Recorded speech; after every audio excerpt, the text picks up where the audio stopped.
Humankind. So, I had this on my radar for a long time. I finally got my hands on it. And I like to play and talk a little bit about the things that actually fascinate me about this game. So, I haven't really made an avatar. I have started a couple of games here to get some experience with this. And but I'm gonna start anew, and there are a few things that I would like to bring up as I play.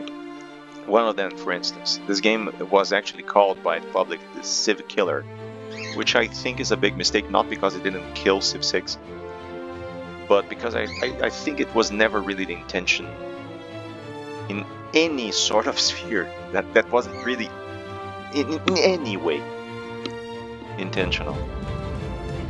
And it's kind of I think it kind of detracts the game. Because the game is it services the Civ public, the Civ crowd.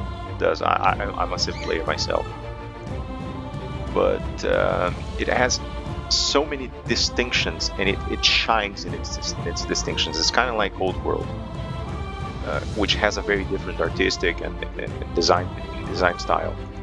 Now, Old World is more like Civ 4. You know, it obviously would be. And it's actually trying to merge certain elements of grand strategy into the game, and then in this one it actually takes some of the elements that are most attractive to Civ players, like role-playing a leader, and it magnifies it. So now I can play a leader that I built myself. There's another thing that I find so interesting here. It actually tries to work around the problem that you have very defined leaders, because they are basically historical personalities that will be immortal, you know. In this case, you actually play a legend. So take a look at this. You actually get to play Gilgamesh, you get to play Beowulf, Livia, and so on. So you actually play legendary figures. They are basically the ancestral heroes that, in a way, serve as founders of their cultures. They're mythical figures, and this is a very elegant solution. You can actually build your empire and work around the aesthetics of this empire the way you want. It's way more personal as an experience than Civ introduces. So in this sense, the game's actually split apart, and I think this game has a lot to offer. If anyone knows me, anyone that knows me knows that I try to look for unique experiences in gaming. I try to look for things that enrich my life. And I think that the thing that a developer can do, the best thing a developer can do for their players, is to actually introduce personal signature elements from his or her own style, his or her own working style. So this is what the artists did here, the designers did here, the company did here. This is very authorial work, I think. You know, it has such a skill in working with the needs and the wants and needs of a certain public, and the signature ideas that introduce that subjectivity of the developer. In this sense, I think it's a masterpiece. To me, it is a masterpiece. It's an example of a very personal and involving sort of process, you know. I mean, look at the art. This is something that I have to talk about. Every screen, every panel that they introduce, it has enough of realism to make you understand that this is a historical game. But the outlines that evoke, in a sense, comic books, the way that they work the strokes, it actually introduces enough elements of fantasy to make you understand that you are actually playing a historical fantasy game, not a pure historical game. You're not playing an age-old game here. You're entering another world. You're gonna play out history, and that's it. You know, and there are some of these panels that actually reinforce the idea, you know, by presenting imaginative aspects of alt history. It's something that always rummaged through my mind as I played Civ, for example, imagining how a contemporary Roman Empire would work, or things like that.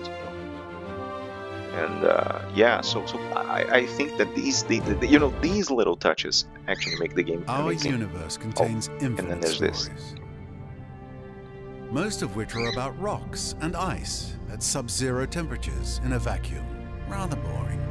However, on a small damp rock, there is a story that bears a second look. It's your story. But the first 4 billion years or so mostly concern amino acids. Not much of a page turner. But then, over time, the amino acids bond together and things start to get interesting and a bit drier.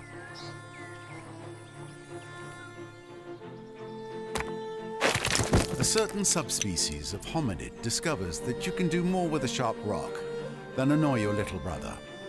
Tools and weapons are invented. The hominids begin to cooperate. Fire becomes a servant rather than an unpredictable force of nature. They learn to tan the skins of animals for clothing. They learn ways to record and probably exaggerate their adventures. Eventually, these tribes learn to build shelters and immediately hold the first barbecue parties. This is the dawn of humankind. Struggle and cooperation have been rewarded. The Neolithic era draws to a close. The whole world beckons. This tribe has come far, but the rest of their story is your story.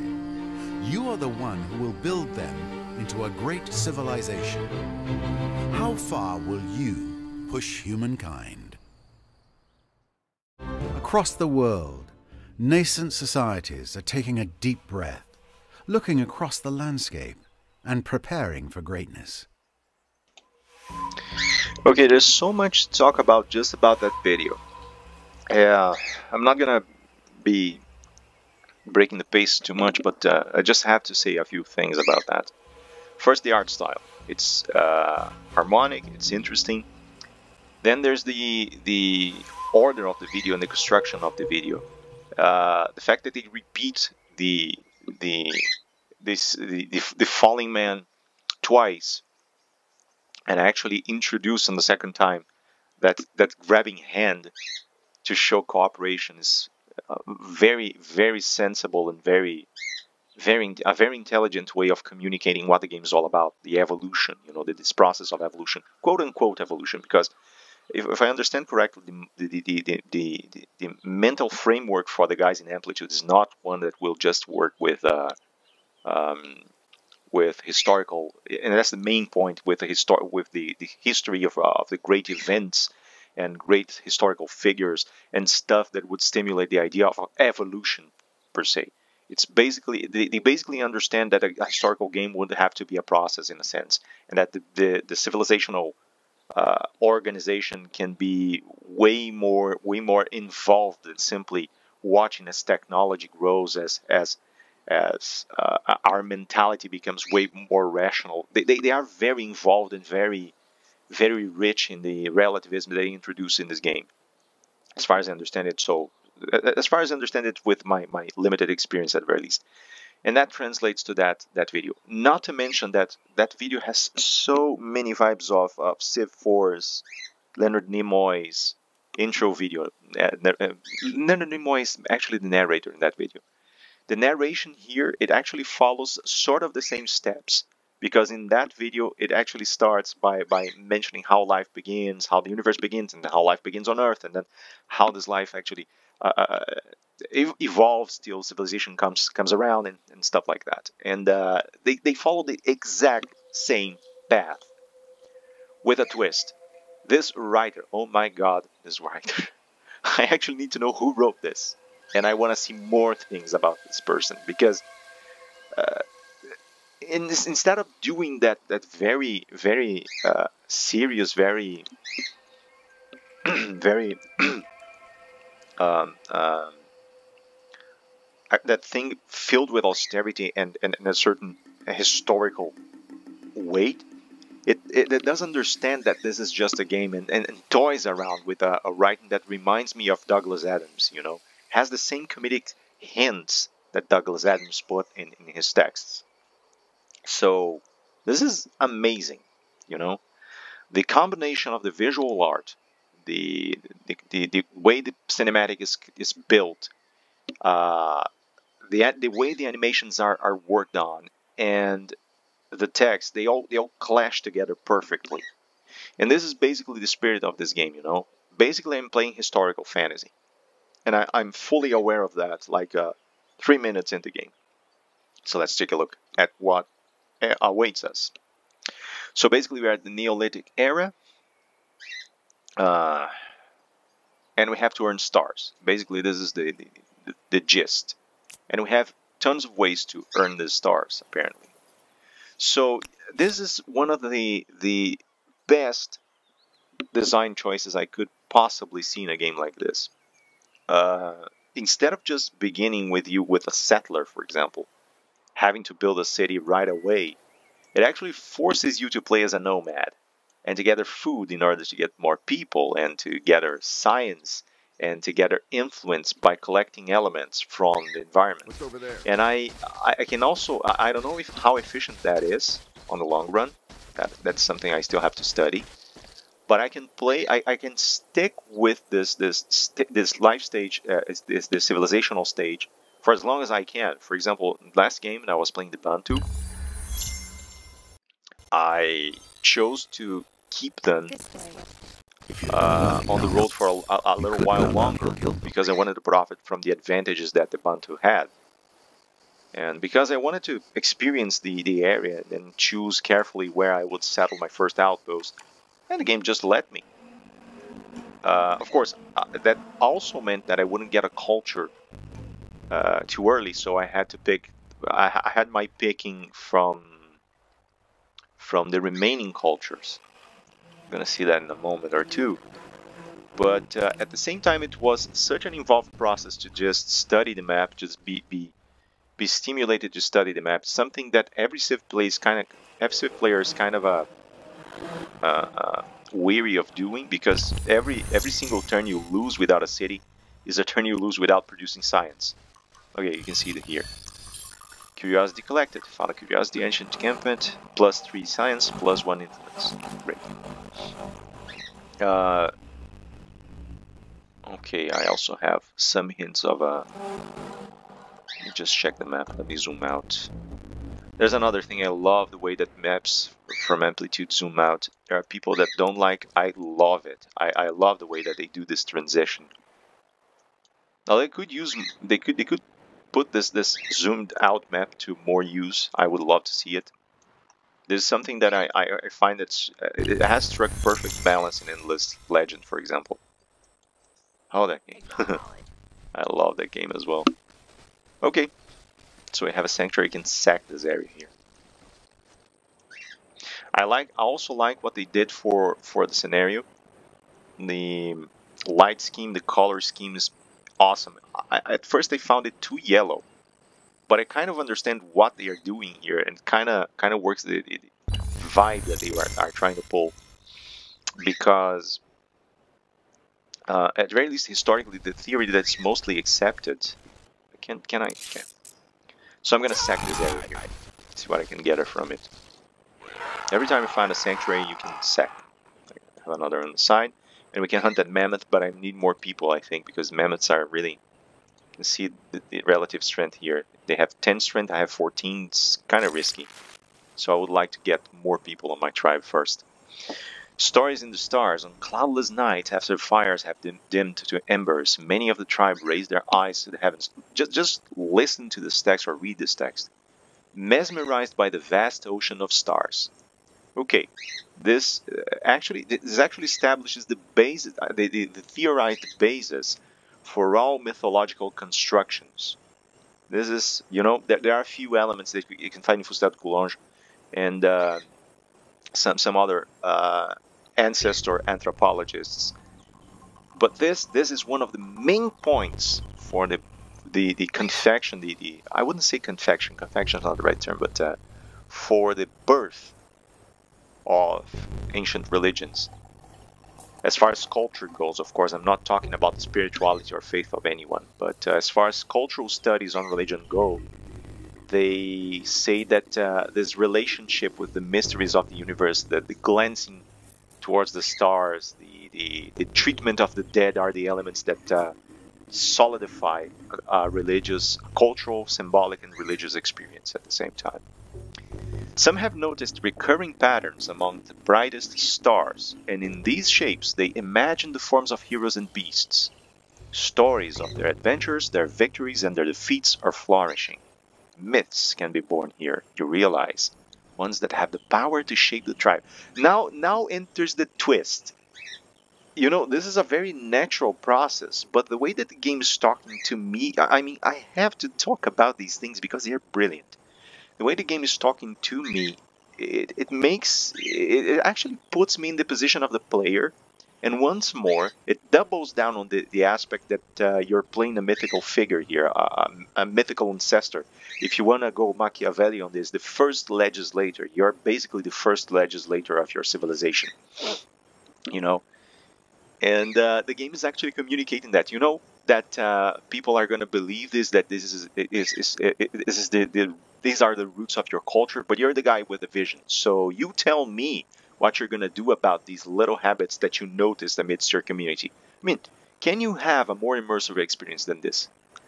Myths can be born here, you realize, ones that have the power to shape the tribe. What themes will you encourage? You see, now it actually throws responsibility on my lap. This text is perfect. Perfect. Okay, so nature, foster respect and understanding of the land, destiny, tales reflecting our ascent and dominance will take precedence. And these are very... I'm going to get to that in a minute. Let me just read the last one. Violence. The myths will nurture ideas of aggression and bloodshed.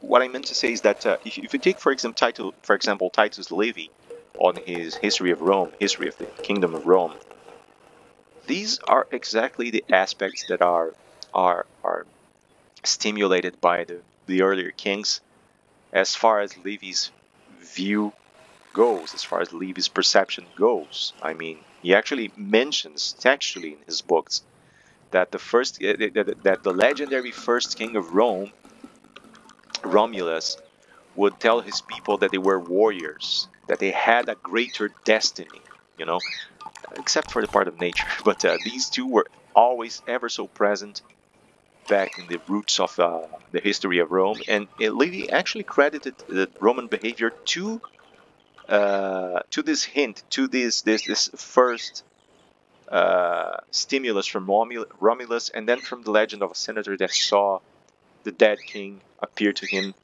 saying, "Remember that our people are warriors. Remember our values. Remember that we vowed to fight valiantly," and so on and so forth. So, I mean, whoever wrote this, again, tip of the hat to you, man.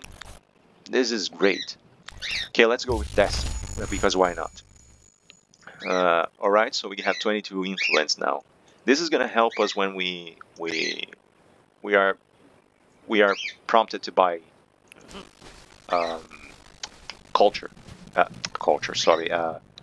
civics.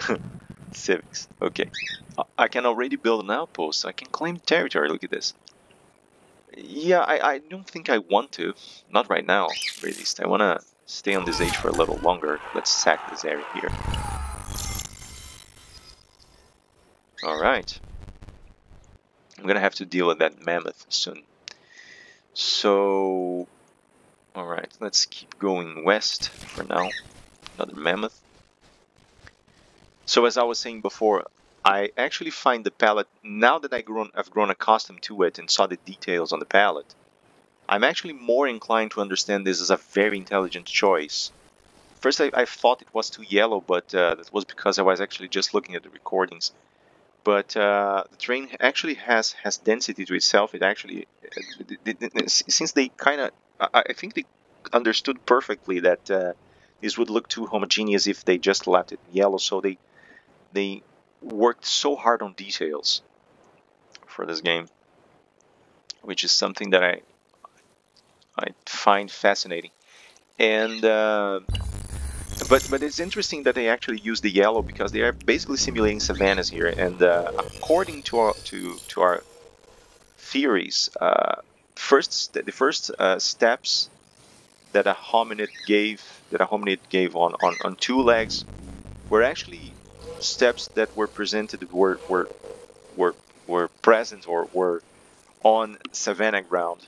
It's actually the first not even the first hominids, but the first primates that walked on two legs would have walked on savannas because of uh, the implosion, so to speak, of forested areas thousands of years ago. So yeah, there's food here. So this is what I need to increase my numbers. So yeah, the relationship between number of people and food as well, very intelligently made, you know. Oh, we have a mammoth on the way. Actually blocked my We are not on here. my path here. Look at you. I can't really pass because it is actually occupying. So what I can do, battle objective. Okay, I actually entered the battle with them. No, I'm gonna retreat. I'm not gonna. There's a bear too. Oh, look at this! We have another tribe here. Huh? This is the first time. Okay, we have competitors. This is complicated because now they are going to compete for the same resources that we are going to. I mean, and they can reach this one in one turn. They probably saw it as well. I can see 1, 2, 3 hexes. 1, 2. Did they see it? Yes, probably. I'm gonna assume yes. They didn't move. I also love the fact that all movement occurs simultaneously. I think they already claimed some turf here. No, they didn't. That's weird. What's that frontier, the brown frontier there? Anyway, seed of an idea. Yesterday the tribe came across a vast tract of wild grain, the stalks swaying in the breeze like the wind playing over golden waters. I love this poetry, man. Thank you for that. I mean, instead of just conveying information to me, you're actually going literary. That's what I mean, you know? That's what I mean. The ground down grain could feed the tribe twice over. Look at the elegance of the sentence. The ground down grain could feed the tribe twice over. But one of the tribal elders had another idea. Instead of pounding the seeds into flour, she suggests planting half of them so the grasses may return next summer. It's a curious idea, at odds with the nomadic life, but perhaps a harbinger of the future. What should you do? There's another thing that I should punctuate here. Instead of pounding on it, she suggests, and this is interesting because it's going to be reflected on the first civics. You can actually choose to remain within matriarchal patterns of society, and it is theorized that before we had patriarchal societies, they were probably it was probably matriarchy that was disseminated all over the place because of the immediate physical contact that you have between the child and the mother. So it's way easier when you begin to structure families within tribes, or in this case within clans, to maintain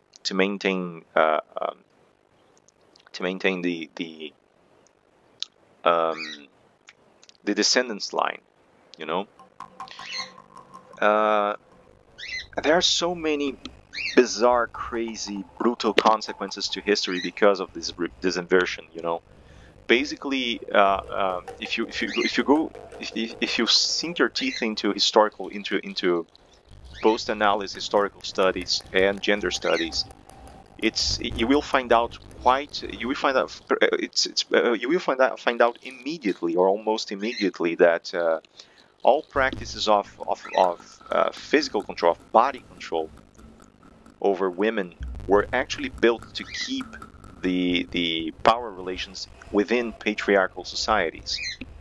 So the idea that the woman has to be restricted uh, in her comings and goings, and there are some all practices are violent as far as this goes, of course. Some are more physically expressive than others, one might say. So these are the little things, you know, because the game actually assumes, it actually embraces um, this not so new notion of history as it presents its own, introduces its own ideas of civilization. It's actually embracing the idea of the history of the masses, of thematic histories, of histories that are of a historical study that is detached of that patriarchal Eurocentric axis that had been the rule for centuries, you know, as far as traditionalist historians go. And Civ 6 kind of does that as well with the introduction of new leaders, with the introduction of new nations. Uh, it actually does that to an extent, but the model that Civ 6 still uses, it is kind of the same that has been used over and over again. You still have to have a leader. This is very traditional thinking, you know. It doesn't matter if your leader is now a leader from a nation that wouldn't be contemplated in the grand scheme of historical events for the traditionalist historian, for the 18th century Germanic history class or whatever. It's still the thinking pattern is still kind of the same, although Civ actually brings to the table the notion that you can have cultural, religious, economical conquests, and you know, it actually diplomatic conquests, diplomatic victories. Actually, uh, it detaches itself from the notion that the only way a civilization can thrive is through violence. And this is a very interesting aspect. But this game does it so much better, in a sense. And I'm not trying to detract from Civ 6. I love Civ 6. Don't be fooled. But this game, it's actually in the DNA. It is actually the DNA of this game to work all these new historical movements. You know, cultural history above all. I see here. And I love it. I'm loving it, every second of it. Okay, so we can plant this or we can grind, obtaining more food. You know, I'm gonna grind this instead of being the yeah. It's kind of look at the subtlety. Who says this bounty will still be here next summer? The spirits have blessed us today, and we shall not pass up this gift. And then we must begin to harness the natural rhythms of the world to seek better life. So this is the wise choice that the elder proposed. But if I choose on the other side, I have I'm gonna gain +2 food. I'm gonna kind of centralize power and ignore what she said.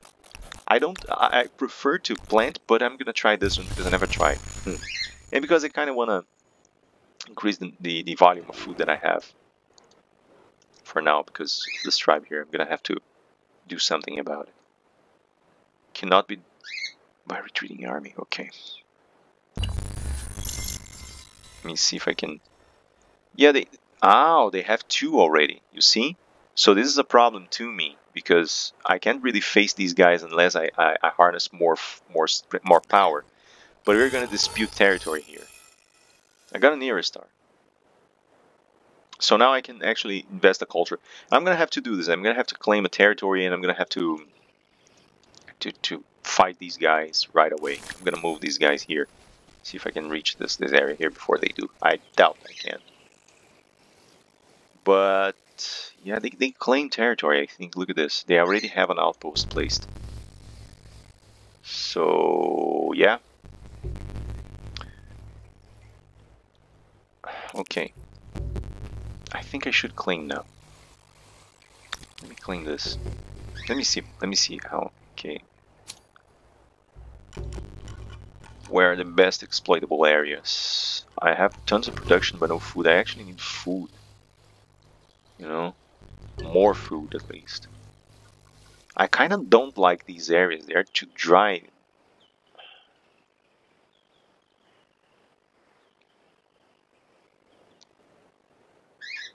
Mm. I actually should try and walk around a little more. See if I can find the better areas. Yeah, that's what I'm gonna do. I'm gonna try to walk away from this land here. You know. Yeah, they already have an empire. I think they're the Zhu. Are they? Can't recognize it yet. Let me see if I can check their empire. I like the mystery of this as well. Yeah, culture. Oh, okay, culture. Okay, unknown. Yeah, the Zhu. Yes, acknowledge. So they just got the Zhu for themselves. So basically, they rose from the nomadic life and became the Zhu. I mean, this is something that I find intriguing in a sense because,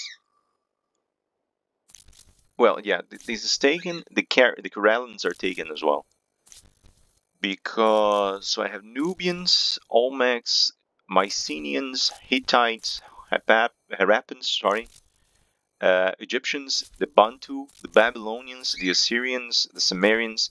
So each of these cultures has a certain characteristic. Like the Assyrians are expansionist, the Babylonians are scientific, the Sumerians are diplomatic, the Bantu are expansionist as well. Egyptians are builders, so you can have beautiful cities, luxurious cities. The Harappans are agrarians, the Hittites and the Mycenaeans are warriors. And I think I'm gonna go with a warrior type this time.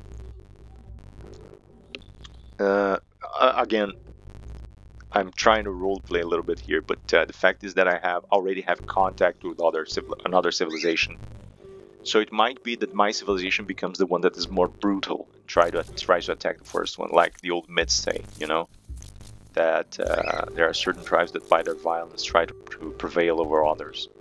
I have a merchant as well with the Phoenicians. Although the Nubians, I always wanted to play a game with the Nubians. You know, I like the Nubian ideas, and I like Nubian dynasties. All these ideas, and the Olmecs as well.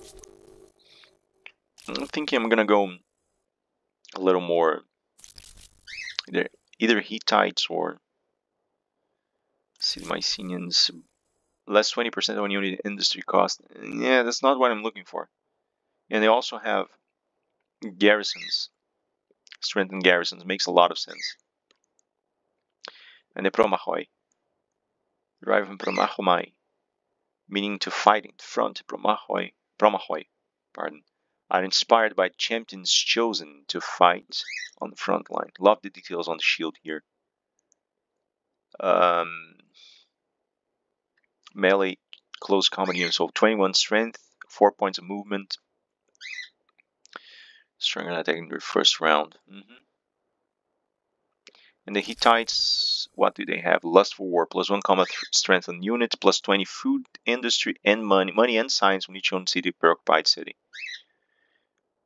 Awadi, I don't know if that's Wari or Avadi that's pronounced. Fortification, yeah, this fortification is less than the Cyclopean fortress. Basically, Cyclopean fortress was a fortress that was built with giant walls, with giant stones. And they said that these ancient cities could not have been built by people, but they had to be built by the hands of giant cyclopses in this case. This is why Cyclopean fortress makes squad a garrison, yada yada yada. But you probably knew that already. It's just that I like to talk about these topics. I love talking about these things. You see, this is what I look in a game. I look for a nice role playing experience. a strategic challenge. But above all, I look for experiences that enrich me. I can tolerate a bad game that has an interesting experience, like nothing occurs me to by now. But the fact is that I can tolerate clunky. I can tolerate. I can even tolerate bad. Uh, uh, bad gameplay, as long I can even tolerate a bad story as long as I have interesting concepts and it make me think, you know. um, this is what I'm looking for. This is what I'm always looking for. This game just hits the spot, you know. Gigir. I don't know if that's the way it's pronounced. Again, war chariots provide an invaluable advantage to Hittites, but discipline the organization of the army, only let the nobles fight on them. Fast, hard-hitting mount receives bonus combat strength if attacking adjacent enemies, unable to climb fortifications.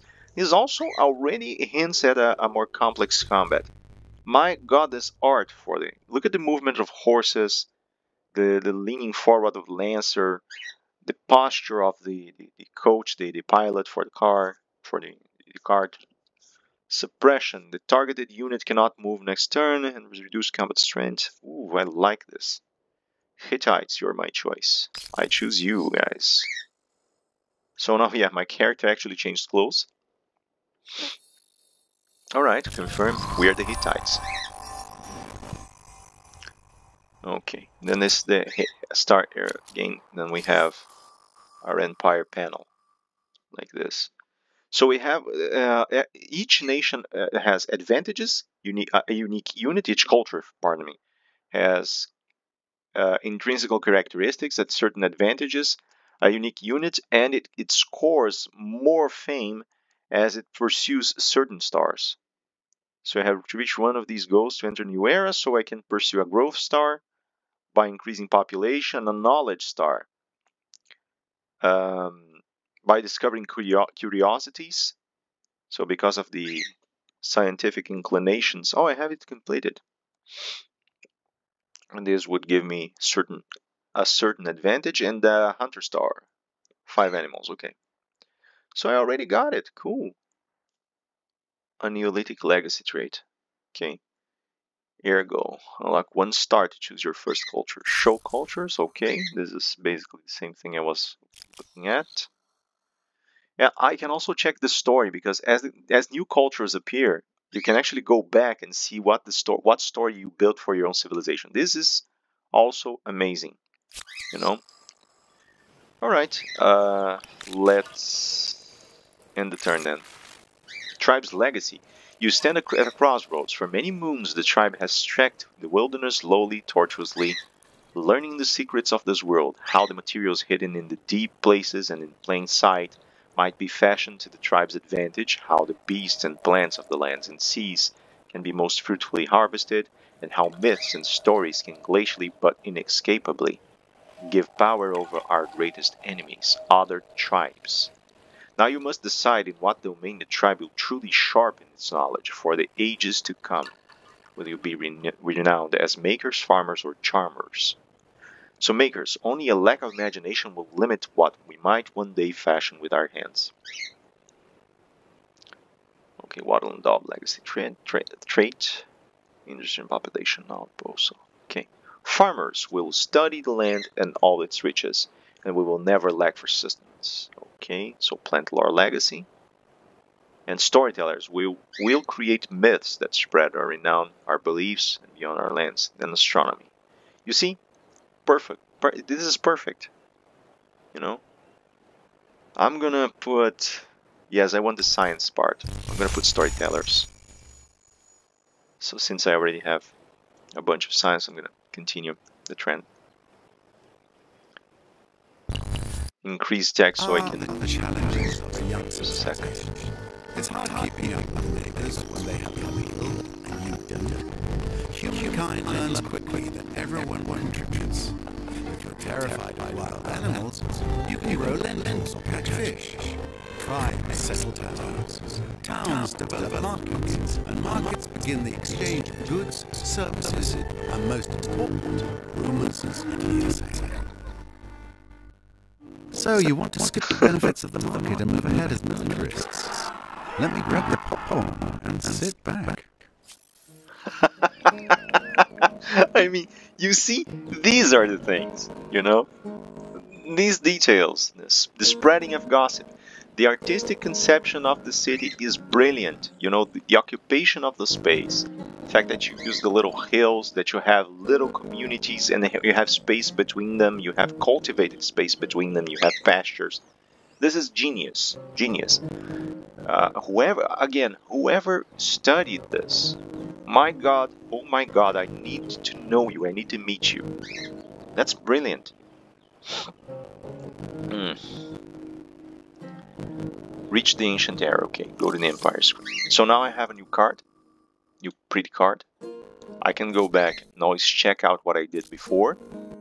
And now I have a new set for obtaining stars. And as my military stars are the ones that count more for me because they give me more fame. So basically, this is a warlike community. Yeah, the Hittites were actually known. If you use the biblical sources, the Hittites were actually known by their cruelty because they were fierce warriors and they were brutal with the ones they conquered. They were really cruel, by the way. What we have of in biblical recounts is that they actually punished in very cruel ways those that rebelled against them. They actually brutalized the population to serve so that would serve as example, killing entire generations, getting the skin off people and hanging the skin in front of the skin of these people in front. I mean, not a little patch of skin, tearing off the skin of the dead and placing it in front of the city so as to remind people. There's even is a historical source.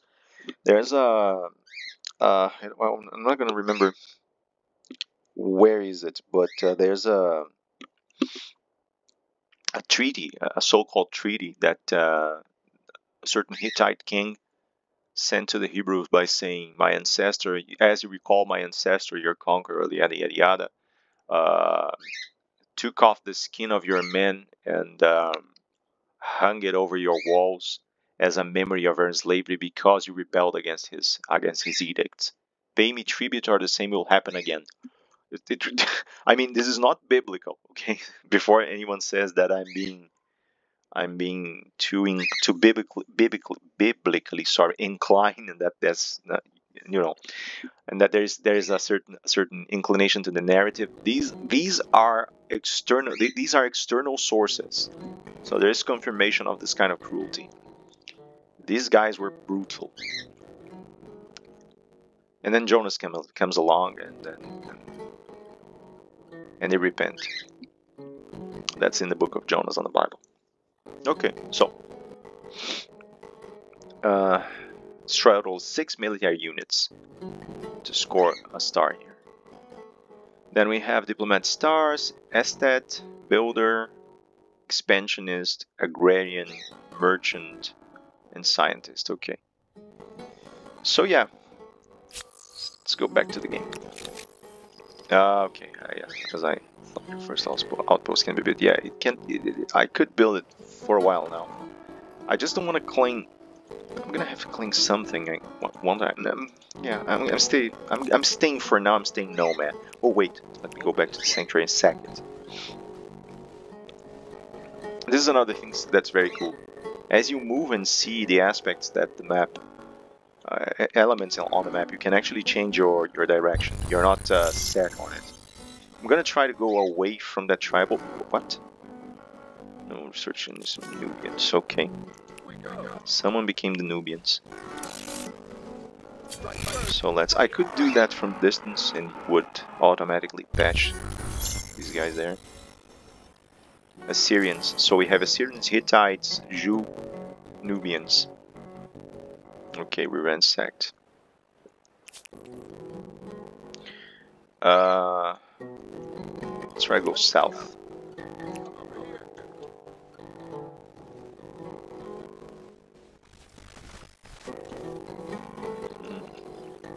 Okay.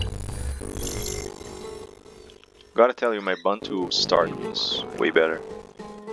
I'm gonna lose some movement here. because of the forest, the little forest that we have, the woodland that we have here.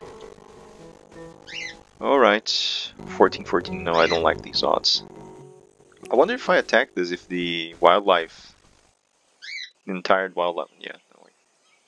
If the entire wildlife is gonna attack me. I'm gonna have to try. Worst case scenario, I'm just gonna okay, let's go for manual battle. Also like, no, it's just, I think it's just the one. Really. Deployed, yeah, it's just the one. The mammoth doesn't want to get involved. Which makes a lot of sense. I mean, the map is actually a representation of a much larger territory. It's not as if they were fighting real terrain here. With they are models, they aren't natural size units, so it means that the mammoths are certainly further away. Okay, I lost my unit? Oh no, 0 units lost. I lost 7% strength and 40% life. Receives an activator and reserves to immediately raise a full militia army. Yeah, so that's the thing. Population, the city where it spawned. Okay, this is interesting. Yeah, I'm still struggling to find. Let me see if I can find out. Oh my god, the river. Rivers also take a lot more. I'm gonna have to go across. If you move on a river tile, it takes a lot of time.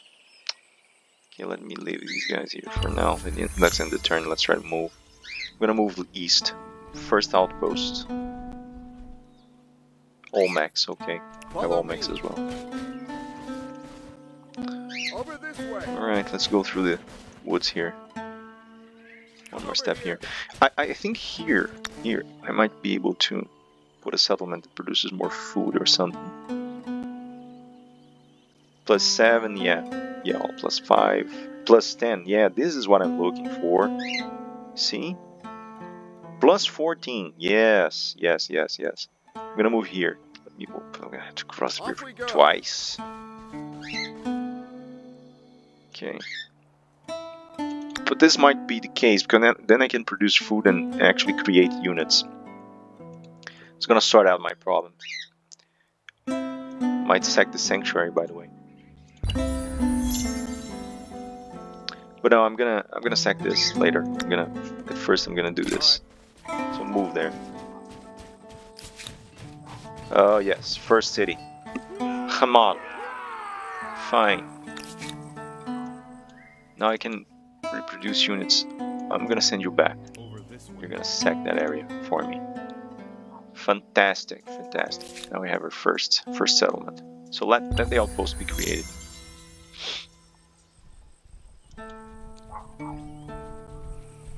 I also love the way they contrasted the land to stimulate the visuals here. The way that the farms are built, the way that the city actually grows around the outpost as it develops. You have the little houses, little farmhouses on the distance. It's such a well-made model. Again, artistically, this thing is awesome. The design choices are brilliant. Alright. Out. There? Fine. Well, since I came here, I'm gonna sack that later on. I don't want to lose the movement. Alright. So we have another mammoth here. I'm not gonna be able to. I'm not gonna face a mammoth. Odds are that I'm gonna lose my. This is the empire that I met. How can I help you? Mugwing. Alright. Archetypes. Oh yes, there are archetypes as well, because when the artificial intelligence is playing these characters, they will behave according to the archetypes, strengths, and so on. So she's Master plus 50% money on Vassal, Warlord plus 2 combat strength on emblematic unit, Vindictive, they never forget what happened in the past, and Loyal, they value righteousness and fidelity. They will never betray their words. And Bias, Okay. Yeah, completionist and taskmaster. I don't remember what I have put for my character. I think it's his vindictive and loyal vindictive as well. Not to mention, I love the models here. Manage diplomatic relations, foreign empires is one of those gameplay systems which might seem complex at first. Bear in mind that it takes everyone a few games to understand and master the subtleties. Be the leader you want to be. Fine, okay.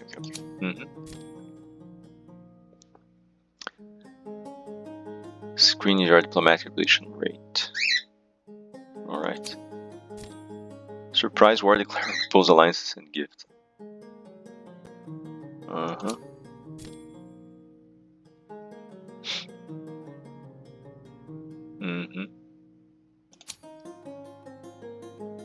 Alright.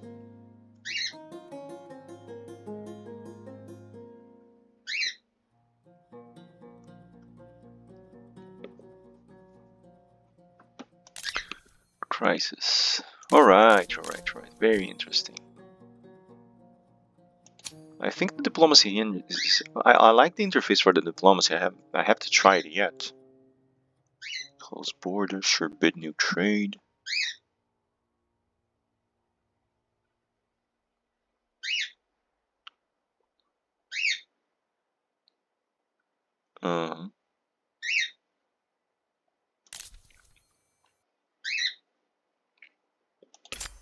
What can I send as a gift? Seed Hamal. No, I'm not gonna seed my outpost. Hunting party. No. Do I have money to give? Okay, I'm gonna give 10 to you. Send. Here is a proposal to get your heart Gift racing. accepted. Let's try to build relations with you. We are agreed. Yeah, of course I'm giving you money. Glad to be alive. Of course we are agreed.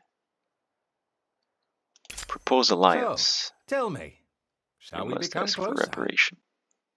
New grievance. No, thank you. No, thank you. Take your feeble proposal elsewhere. Ah. This is what you wish to do. You set things in motion. Refused. Grievance is a cause for demands and action. Aggressive deeds towards you. Understood, yeah. Refuse the proposal to improve your mutual diplomatic relations. How elegant! Sign alliance with leader.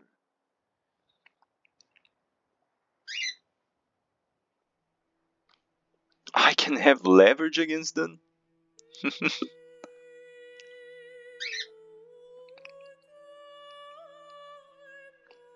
I'm gonna renounce Your for now. behavior is far from perfect, but I am magnanimous. Like I care. Fantastic. I like you. Oh god, like I care. And these touches, fantastic. So yeah, well, I was gonna work on a short video, and this video is almost an hour long right now. So I'm gonna cut off right here. I hope this actually gives a general idea of why this game has captivated me so. And since it's on sale right now, I hope it helps someone out there to grab or not grab the game as anyone decides in the end. So yeah, I guess that's it for now. I'm gonna keep this playthrough, this convoluted playthrough. I mean, I just got the game, so do not expect this playthrough to be exemplary in the game, of course, but I'm gonna keep this one, and I'm gonna keep playing this just to see how it goes, because I'm actually having a lot of fun. See you guys later. Thank you.